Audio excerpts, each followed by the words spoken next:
Hello everyone and welcome back to Wisdom Mentors. I hope कि आप सब अच्छे हैं और हमारी जो लास्ट वीडियोस रही हैं उनसे आपको कुछ ना कुछ वैल्यू ज़रूर मिली होगी। सो विजडम मेंटर्स एक ऐसा चैनल है जहाँ पे हम लेटेस्ट अपडेट्स और वैकेंसीज़ के बारे में पोस्ट करते हैं। तो अगर आप भी इंटरेस्टेड हैं to know about latest vacancies then do join अस।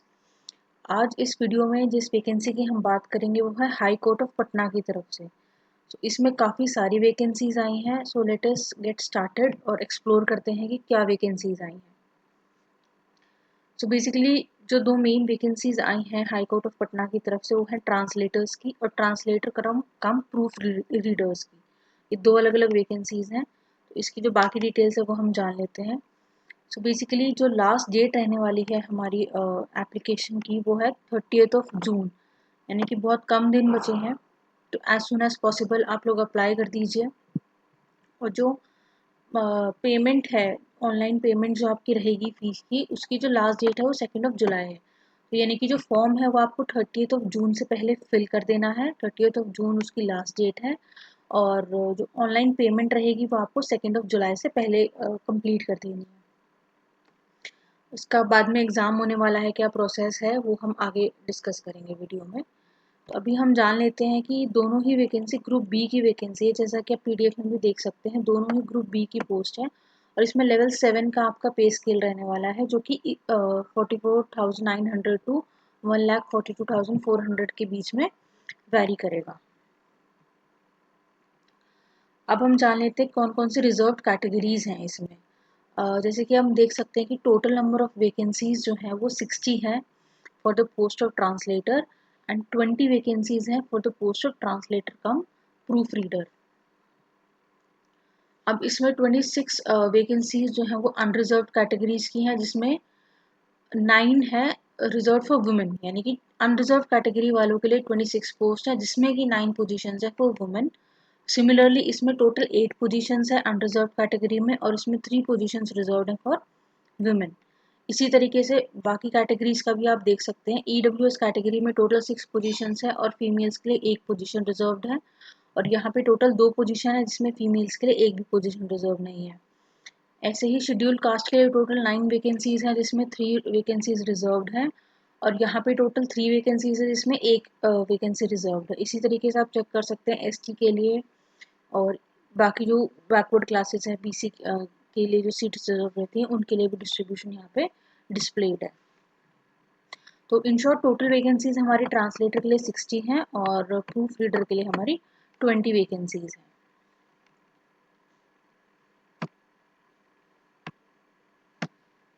बहुत ही इंपॉर्टेंट वैकेंसी आई है ये। ऐसी वैकेंसीज आती नहीं है बार बार, so make sure you don't miss it और आप इसमें अप्लाई करें। अब हम जान लेते हैं कि एलिजिबिलिटी क्राइटेरिया क्या है।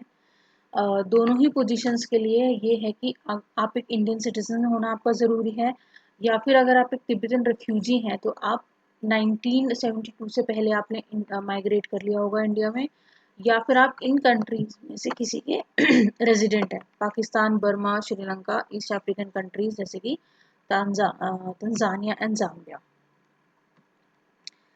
ये था बेसिक एलिजिबिलिटी क्राइटेरिया। इसके अलावा जो कैटेगरीज यहाँ पे गिवन है वो भी हम एक बार देख लेते हैं। जैसे आपका मैरिटल स्टेटस के बारे में इसमें जो गिवन है वो ये है कि अगर आप एक मेल कैंडिडेट हैं तो आपकी एक से ज़्यादा वाइफ्स अलाइव नहीं होनी चाहिए। यानी कि इन केस आप एक विडो रहे हैं तो आपने रीमैरी किया सो दैट इज़ ओके। लेकिन अगर आप एक डाइवोर्सी हैं उसके बाद आपने शादी की है तो आपकी 2 वाइफ्स अलाइव हैं तो then you are not eligible. Similarly for the female, अगर you have married to a person who was a divorcee, यानी कि डिवोर्स के बाद आपने शादी की है उनसे और उनकी सेकंड वाइफ अलाइव है तो भी आप इस चीज़ के लिए, इस पोजीशन के लिए एलिजिबल नहीं है। फिजिकल फिटनेस में बस यही है कि आपका साउंड होना चाहिए, गुड मेंटल और फिजिकल हेल्थ, और किसी तरह की लॉन्ग टर्म कोई इशू आपको नहीं होना चाहिए। एज लिमिट की अब हम बात कर लेते हैं। तो मिनिमम एज तो हमारी रहने वाली है इसमें 18 ईयर्स की। और उसके अलावा डिफरेंट कैटेगरीज की डिफरेंट मैक्सिमम एज है। जैसे कि अनरिजर्व्ड और ईडब्ल्यूएस कैटेगरी के जो मेल्स हैं उनके लिए 37 ईयर्स का है। और अनरिजर्व्ड और ईडब्ल्यूएस कैटेगरी की फीमेल्स के लिए 40 ईयर्स है, यानी उनको 3 ईयर्स एक्स्ट्रा बेनिफिट मिलता है। और बीसी और ईबीसी कैटेगरीज के चाहे मेल हैं या फीमेल्स हैं उनके लिए 40 है। ST SC के चाहे मेल है या फीमेल है उनके लिए 42 ईयर्स है।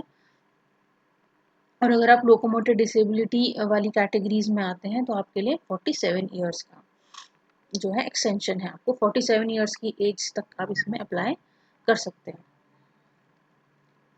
अब हम एजुकेशन क्वालिफिकेशंस की बात करते हैं तो बेसिकली आपके पास ग्रेजुएशन होनी चाहिए जिसमें इंग्लिश आपका वन ऑफ द सब्जेक्ट होना चाहिए। उसके अलावा हिंदी की नॉलेज एसेंशियल है और आपके पास कंप्यूटर एप्लीकेशन का जो है सर्टिफिकेट होना चाहिए एटलीस्ट 6 मंथ्स के कोर्स का। जो डिफरेंट कोर्सेज होते हैं कंप्यूटर्स के उसमें एटलीस्ट 6 मंथ्स का कोर्स आपका होना चाहिए और प्रेफरेंस उस कैंडिडेट को दी जाएगी जिसके पास ऑलरेडी लॉ की डिग्री है। ऑल्सो अगर आपके पास इनमें से किसी एक जो लैंग्वेज है उसकी अगर नॉलेज है तो भी आपको प्रेफरेंस दी जाएगी। यानी कि ये तो चाहिए ही चाहिए, ग्रेजुएशन चाहिए, हिंदी की नॉलेज चाहिए और डिप्लोमा या सर्टिफिकेट कोर्स चाहिए 6 मंथ्स का। उसके अलावा if you have law degree या फिर इनमें से किसी भी लैंग्वेजेस के बारे में आप जानते हैं, आपको आती हैं लैंग्वेजेस उर्दू, मैथिली या संथाली, तो आपको प्रेफरेंस दी जाएगी। उसके साथ ही अगर आपके पास NCC का B सर्टिफिकेट है तो भी आपको इसमें एक अलग से प्रेफरेंस दी जा सकती है। आपको उसके अलावा जो हम अगर देखें कि इसमें रिजर्वेशंस बताए हुए हैं कि कौन सी कैटेगरीज का कौन सा रिजर्वेशंस है, ये सब हम ऑलरेडी कवर कर चुके हैं। और हम आ जाते हैं मोड ऑफ सिलेक्शन पे।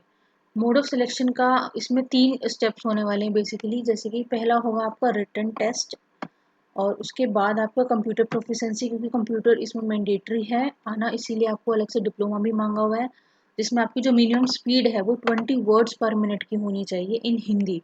और जो लास्ट स्टेज है वो है इंटरव्यू स्टेज।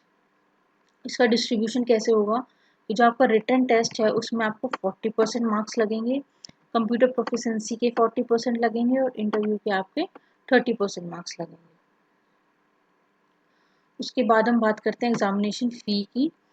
तो अगर आप अनरिजर्व कैटेगरी से हैं, BC, EBC या EWS कैंडिडेट्स हैं, चाहे मेल हो या फीमेल, आपकी 1100 अमाउंट रहने वाली है फ़ी की अप्लाई।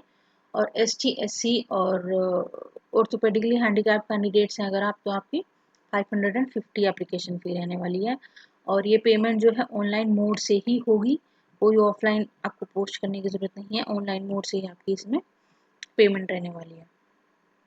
3 आपके एग्जामिनेशन सेंटर्स रहेंगे क्योंकि हाई कोर्ट ऑफ पटना की वैकेंसी है तो तीनों ही वैकेंसीज उसी एरिया की हैं, सॉरी तीनों ही जो सेंटर्स हैं वो उसी एरिया के हैं, पटना, हाजीपुर और मुजफ्फरनगर का। इसके बाद हम चेक करते हैं कि इसका सिलेबस कहाँ पे गिवन है जो आपका फर्स्ट एग्ज़ाम होने वाला है, क्योंकि सिलेबस अगर आपको पता होगा तो तैयारी करने में बहुत हेल्पफुल होगा। And I yes we have it here. तो रिटन टेस्ट का अगर हम देखें तो रिटन टेस्ट में बेसिकली हमारे 3 जो हैं मेन सब्जेक्ट्स होने वाले हैं, जनरल इंग्लिश, जनरल हिंदी और general awareness and legal knowledge. इसीलिए आपकी लॉ की डिग्री को इसमें प्रेफरेंस भी दिया गया है। और तीनों ही ये 30-30-20 यानी टोटल हमारे पास 80 मार्क्स का ये रहने वाला है। इंग्लिश आपकी 30 मार्क्स की, हिंदी 30 मार्क्स की और जो हमारी जनरल अवेयरनेस और लीगल नॉलेज रहने वाली है वो 20 मार्क्स की। तो टोटल 80 में से आपको 32 मार्क्स लेके आना मैंडेटरी है टू क्वालिफाई और पूरा जो एग्ज़ाम है वो आपका 45 मिनट्स का रहने वाला है। ठीक है। उसके बाद जो ट्रांसलेशन वाला एग्ज़ाम है जिसमें आपको हिंदी टू इंग्लिश ट्रांसलेशन करना है और इंग्लिश टू हिंदी ट्रांसलेशन करना है और हिंदी टू इंग्लिश ट्रांसलेशन करना है, वो आपके 60-60 मार्क्स के 2 पेपर्स रहने वाले हैं जिसमें मिनिमम 40 मार्क्स तो आपको चाहिए ही चाहिए। और ये टोटल एग्ज़ाम रहेगा आपका 2 आवर्स का। तो इन टोटल जो रिटन टेस्ट है जो कि आपकी फर्स्ट स्टेज है वो टोटल 200 नंबर की रहने वाली है, जिसमें कि फर्स्ट फेज में इंग्लिश, हिंदी और जनरल अवेयरनेस पूछा जाएगा और सेकंड में ट्रांसलेशन होगा, English to Hindi and Hindi to English. Total हो गया हमारा 200 नंबर का और मिनिमम जो मार्क्स चाहिए हमें 80 चाहिए आउट ऑफ 200। लेकिन इसका मतलब ये नहीं है कि हम जो इंडिविजुअल क्वालिफाइंग मार्क्स है उसको हम मिस कर जाएं, यानी कि पहले पेपर में भी आपका 32 नंबर आना ज़रूरी है और ट्रांसलेशन वाले में आपको 48 मिनिमम आना ज़रूरी है और ओवरऑल आपका 80 बनना चाहिए। तो टोटल जो हमारा हो गया वो 3 आवर्स का ही पेपर बन जाता है।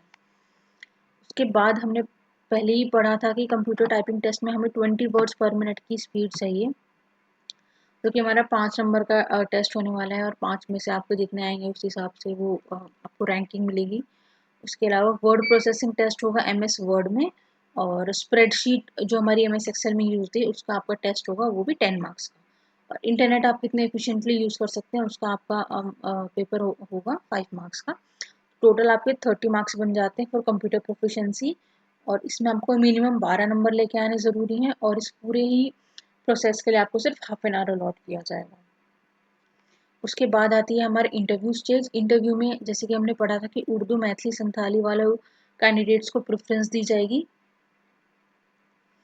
और इनको अगर आप में कोई तीनों में से कोई लैंग्वेज आती है तो आपको 5 मार्क्स एक्स्ट्रा मिलेंगे इसके। और उसके बाद जो ओवरऑल इंटरव्यू आपका रहने वाला है वो 20 मार्क्स का मिलेगा, जिसमें मिनिमम आपको 6 मार्क्स स्कोर करना इम्पोर्टेंट है। और हाफ एन आवर का आपका इंटरव्यू रहेगा अप्रोक्सीमेटली। तो ये थी हमारी जर्नल जो डिटेल्स थी। अब हम बात करते हैं सिलेबस के बारे में। जैसे जर्नल इंग्लिश का हमने देखा था कि हमारा आने वाला है एग्ज़ाम में, तो उसमें हमें ग्रामर पोर्शन के लिए article, tenses, active passive voice, direct indirect speech, preposition और कंजंक्शन कवर करना है। कॉम्प्रीहेंशन है, वोकैबुलरी या स्पेलिंग टेस्ट है, सिनोनिम्स एंटोनिम्स है, वन वर्ड सब्स्टिट्यूशन है, सेंटेंस कंप्लीशन एंड स्ट्रक्चर है, common errors and idiom and phrases है। उसके बाद जर्नल हिंदी में अगर हम देखें तो हमारे व्याकरण में शब्द रूपांतरण है, लिंग है, वचन, कारक, काल, वाच्य, संधि, समास, उपसर्ग और प्रत्यय। अपठित गद्यांश है, शुद्ध वर्तनी है जिसमें शुद्ध अशुद्ध से रिलेटेड क्वेश्चंस आते हैं, समानार्थी एवं विलोम शब्द है, सिनोनिम एंटोनिम हो गया, अनेक शब्दों के लिए एक शब्द हो गया, और मुहावरे और लोकोक्तियां हैं जिसमें इडियम एंड फ्रेजेस कवर होते हैं। उसके बाद general awareness and legal knowledge की बात करें तो जो भी जर्नल पेपर हम किसी भी कॉम्पिटेटिव एग्जाम की तैयारी करते हैं तो जो भी जनरल टॉपिक्स हमसे पूछे जाते हैं जनरली वही टॉपिक्स इसमें कवर होने हैं। जैसे कि India and it's neighbouring countries, जैसे कि जो भी इंडिया की हमारी नेबरिंग कंट्रीज़ है जैसे चाइना है, भूटान है, बांग्लादेश है, उनकी हिस्ट्री क्या है, कल्चर क्या है, geography, polity, economy, journal policy and scientific research की कौन सी कंट्री में क्या रिसर्च चल रहा है, हमारा क्या रिलेशन है उन कंट्रीज़ के साथ, उन कंट्रीज़ की इकोनॉमी कैसी है। दूसरी हम बात करें तो करंट अफेयर्स की, जिसमें कि जो भी लेटेस्ट अपडेट्स हमारे रहे हैं बुक्स को लेके, ऑथर्स को लेके, अवार्ड्स जो मिलते हैं, स्पोर्ट्स में क्या चल रहा है, इंपॉर्टेंट स्कीम्स क्या आ रही हैं, और इम्पोर्टेंट डेज क्या चल रहे हैं, न्यूज़ में जो भी करंट अपडेट्स हमारे पास आ रहा है, साइंस में क्या नया विकसित हुआ है, क्या नई इन्वेंशन हुई है, और इन्वायरमेंट में क्या चल रहा है। जैसे अभी फ्लड की कंडीशन बन रही है नॉर्थ ईस्टर्न स्टेट्स में, तो वो भी एक इन्वायरमेंट रिलेटेड टॉपिक हो गया। इस तरह की टॉपिक्स को हमें प्रिपेयर करना है। दूसरा, बिकॉज ये पर्टिकुलरली बिहार के लिए है तो आपको बिहार की history, culture, geography, economy, polity and general awareness, Bihar के सारे करंट अफेयर्स आपको पता होना चाहिए, और बेसिक लीगल नॉलेज आपके पास होनी चाहिए। उसके बाद हम बात करते हैं ट्रांसलेशन की, तो जिसमें 2 पैसेजेस रहने वाले हैं, दोनों में ही 30-30 मार्क्स का ईच, यानी कि टोटल 60 मार्क्स का एक पेपर रहेगा। इंग्लिश टू हिंदी का भी 60 मार्क्स के 2 question 30 marks each, Hindi to English में भी 2 question 2 passages 30 marks each, total 60 marks का। उसके बाद कंप्यूटर प्रोफिशिएंसी टेस्ट हम डिस्कस कर ही चुके हैं डिटेल में। लास्ट में आपका रहने वाला है इंटरव्यू, जिसमें 5 मार्क्स ग्रेस आपको मिलेंगे अगर आपके पास उर्दू, मैथिली, संथाली लैंग्वेजेस हैं, तो टोटल आपका हाफ एन आवर का ये इंटरव्यू प्रोसेस रहने वाला है। अब हम एप्लीकेशन डिटेल्स की बात करें तो फिर इनका जो पोर्टल है, ऑनलाइन पोर्टल है, वहाँ पे जाके आपको अप्लाई करना है, जिसकी लिंक हमारे डिस्क्रिप्शन बॉक्स में गिवन है। डिटेल सिलेबस भी डिस्क्रिप्शन बॉक्स में लिंक में आपको मिल जाएगा, ये पीडीएफ भी आपको लिंक में मिल जाएगा, और जो पटना कोर्ट की वेबसाइट है वो भी आपको नीचे लिंक में गिवन है, तो आपको कहीं और जाने की ज़रूरत नहीं है। Just go through this video और डिस्क्रिप्शन बॉक्स में आपको सारी डिटेल्स मिल जाएंगी। स्टेप बाय स्टेप इसमें सारा प्रोसीजर आपको बताया हुआ है कि किस तरीके से आपको पहले न्यू रजिस्ट्रेशन का अकाउंट बनाना है, अपनी सारी डिटेल्स एंटर करनी है, जो भी डॉक्यूमेंट्स उसमें मांगे हुए हैं वो डॉक्यूमेंट्स आपको अपलोड करने हैं, और उसके बाद अपनी एजुकेशन डिटेल्स फिल करनी है, कलर्ड फोटोग्राफ्स हैं, और जो रिक्वायर्ड डॉक्यूमेंट्स हैं उसकी भी लिस्ट आप देख सकते हैं कि गिवन है।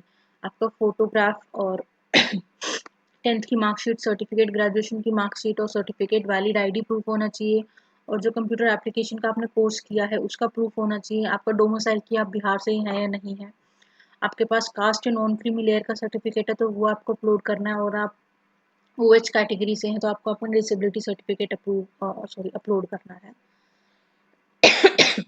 इसके अलावा जो फोटोग्राफ का आपका साइज रहने वाला है वो 50 KB टू 100 KB रहेगा। सिग्नेचर का भी सेम है, 10 KB टू 20 KB, और जो भी आपके एजुकेशनल डॉक्यूमेंट्स रहेंगे वो 50 KB टू 100 KB के बीच में रहने चाहिए, और जेपीजी, जेपीईजी, पीएनजी ये स्टैंडर्ड फॉर्मेट्स होते हैं, इसी फॉर्मेट में आपके सारे डॉक्यूमेंट्स होने चाहिए। So this was all for today. I hope कि इस वैकेंसी में आप अप्लाई करेंगे and you will definitely get selected. And shortly जो सिलेबस इसमें मैंशनड था, अभी तो आप अपनी तरफ से इसकी तैयारी कर सकते हैं, but shortly we'll be launching a course. इसमें सारी बेसिक जो टॉपिक्स हैं हमारे वो कवर्ड रहेंगे, तो आपको कहीं और जाने की कोई ज़रूरत नहीं रहेगी। वैकेंसी भी हम लोग आपको अपडेट कराएंगे, एप्लीकेशन प्रोसेस भी हम लोग आपको फॉलो कराएंगे, और जो सिलेबस रहेगा रिलेटेड, उससे रिलेटेड स्टडी मटेरियल भी हम लोग प्रोवाइड कराएंगे आपको। इस पूरे प्रोसेस में कहीं भी कुछ भी इशू आता है एप्लीकेशन में, you can connect with us. आप हमें टेलीग्राम पे मैसेज कर सकते हैं, इंस्टाग्राम पे मैसेज कर सकते हैं, या फिर कमेंट सेक्शन में अपने डाउट्स लिख सकते हैं। Will definitely get back to you. So thank you so much for today, and I hope कि आप इसमें अप्लाई करें and will get selected. Thank you so much for watching.